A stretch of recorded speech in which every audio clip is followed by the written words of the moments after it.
right, so we're going to talk about the bridge unit. The bridge unit is what brings the system online. And you need the system online in order to see the monitoring system, and the bridge is one of the reasons that you will not see the system online, and that's one of the most common problems that we have. So this is the bridge right here. When you open this box, your EMU box, the bridge will be right here. Now there's 3 blinking lights on this box, and you'll see them. I'm actually going to take it out so I can show you. So this is a TP-Link brand of a bridge, and the very top light you can see here, it's a power light. So that lets you know, of course, that receptacle has power. The second one, it shows a house, and these were sold in pairs, and they're actually installed in pairs. So in order for these 2 units to talk to each other, they're going to be, of course, plugged into a receptacle, which I'll get to later. But basically, that light indicator in the middle lets you know that this unit is talking to the other unit inside the house. And then the light here on the bottom is your network light.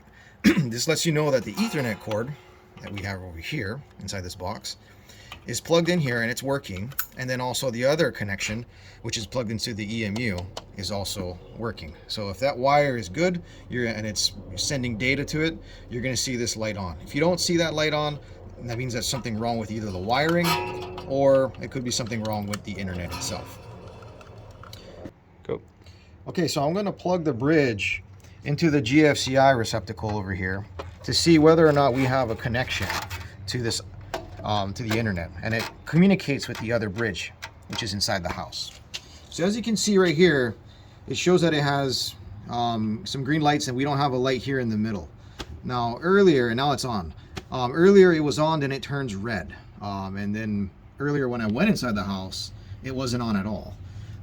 Sometimes just unplugging it and plugging it back in as a hard reset works, but for the most part, you want to do it the proper way, which is repairing these 2 units.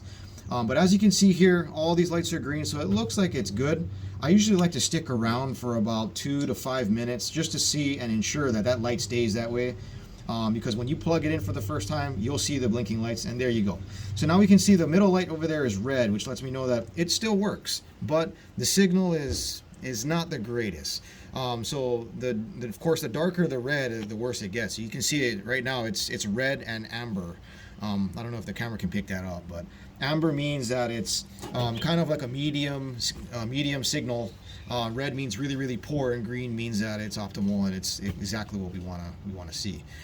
So in this case, what I'm going to do is I'm going to unplug this, and I'm going to reset it, and I'm going to show you how to do that. And then you take off this Ethernet cord, and you're just going to have this unit by itself, and we're going to go into the house, and then we're going to go to the other unit.